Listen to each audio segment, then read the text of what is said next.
कांग्रेस जो है वो एक तरफ लाल नजर आती है, तो बीजेपी ये कह रही है कि भ्रष्टाचार पर प्रहार इन लोगों को सहन ही नहीं हो रहा।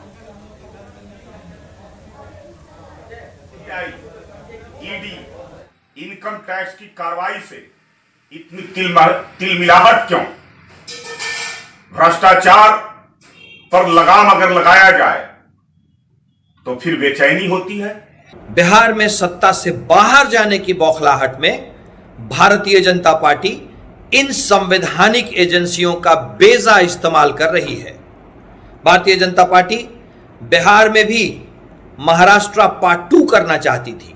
ईडी सीबीआई को सरकार की जमाई कही गई है और मैं यह कहना चाहूंगा कि ये कहावत मशहूर है, चोर चोर मौसेरा भाई, राजद जदयू कांग्रेस आई। ये सब एक जगह हो गए हैं और महागठबंधन तो महाठगबंधन है। जब नहीं लड़ पा रहे राजनीतिक लड़ाई भाजपाई तो भेज दे रहे हैं अपने विरोधियों के यहाँ ईडी, आईटी और सीबीआई। इससे कमजोर नहीं होगी लड़ाई। कल माननीय उप मुख्यमंत्री श्री तेजस्वी यादव जी ने जो बिहार विधानसभा में भरी हुंकार, उससे हिल गई है दिल्ली की सरकार। और जरा जान लीजिए कि आखिर पूरा मामला है क्या, जिस पर सियासत इतनी गर्म और लाल नजर आती है। ये मामला 2004 से लेकर 2009 के बीच का है। लालू प्रसाद यूपीए 1 में रेल मंत्री के तौर पर उस वक्त 2004 से लेकर 2009 तक कार्यरत थे। लालू के रेलवे मंत्री रहते हुए ये पूरा घोटाला किया गया। लालू प्रसाद पर जॉब लगवाने के लिए जमीन लेने का आरोप है।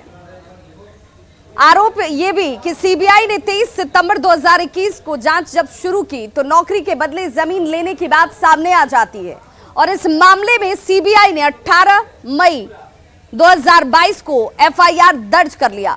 इसी एफआईआर में लालू प्रसाद, राबड़ी देवी, मीसा भारती, हेमा यादव समेत कई लोगों के नाम जो हैं वो शामिल हैं और इसी मामले में सीबीआई ने लालू प्रसाद के करीबी भोला यादव को गिरफ्तार किया था।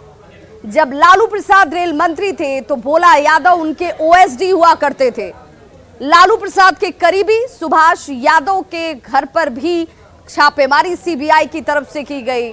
सीबीआई ने इसी साल राबड़ी देवी के आवास पर भी छापेमारी की थी।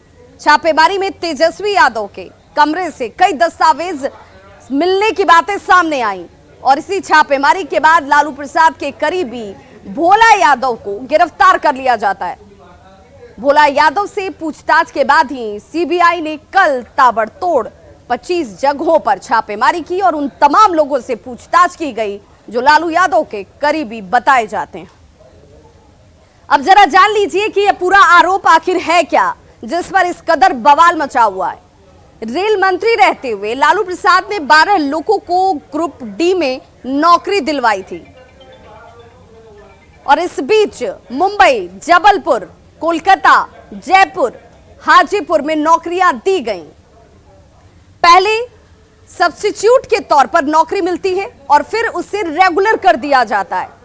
जिन जिन पदों पर भर्तियां हुई उसका ना तो विज्ञापन ही निकाला गया और ना ही सेंट्रल रेलवे को इसकी कोई सूचना ही दी गई। आवेदन देने के 3 दिनों के भीतर सभी को नौकरी दे दी जाती है।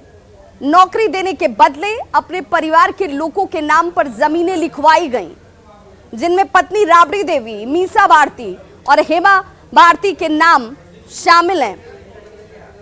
यह आरोप नौकरी के बदले जमीन घोटाले से जुड़ा हुआ, जिसमें कुल 1,05,292 वर्ग फीट जमीन लालू फैमिली को मिली और सर्किल के हिसाब से जमीन की कुल कीमत जो है वो 4 करोड़ 40 लाख रुपए है। सर्किल रेट से भी कम दाम पर नकद पैसे देकर ये सारी जमीनें जो हैं वो लिखवाई जाती हैं, अपने नाम कराई जाती हैं और इसी को लेकर के ये पूरा बवाल मचा हुआ है, क्योंकि सीबीआई इसे लेकर जांच कर रही है। अब ऐसे में सवाल उठता है कि क्या सिर्फ और सिर्फ सियासी कारणों की वजह से ये कार्रवाई की जा रही है, जैसा आरोप सत्ता पक्ष इस वक्त लगा रहा है। तो क्या सिर्फ सियासी कारण इसके पीछे कार्रवाई के तौर पर हैं? क्या रेलवे की भर्ती में घोटाला हुआ या नहीं हुआ? क्या लालू प्रसाद ने लोगों से जमीनें ली या नहीं ली? ये वो सवाल है जो लोगों के जहन में इस वक्त दौड़ रहे हैं। क्या घोटाले की रकम का इस्तेमाल किया गया या नहीं किया गया? क्या गुरुग्राम की कंपनी जिसका जिक्र किया जा रहा है उसमें ये पैसे लगाए गए या नहीं लगाए गए? गुरुग्राम की कंपनियों का लालू फैमिली से कोई संबंध है या नहीं है? ये वो तमाम सवाल हैं जो न्यूज़ 18 उठा रहा है। तो रेलवे में जमीन के बदले नौकरी के मामले में घोटाले के साथ सीबीआई ने आरजेडी नेताओं के ठिकानों पर ताबड़तोड़ छापेमारी की कार्रवाई को अंजाम दिया। और ग्राफिक्स के जरिए जरा समझिए कि किन नेताओं के घर पर कितने घंटे की ये छापेमारी कार्रवाई के तौर पर होती नजर आई। कितने घंटे ये छापेमारी की कार्रवाई हुई है जरा वो भी जान लीजिए।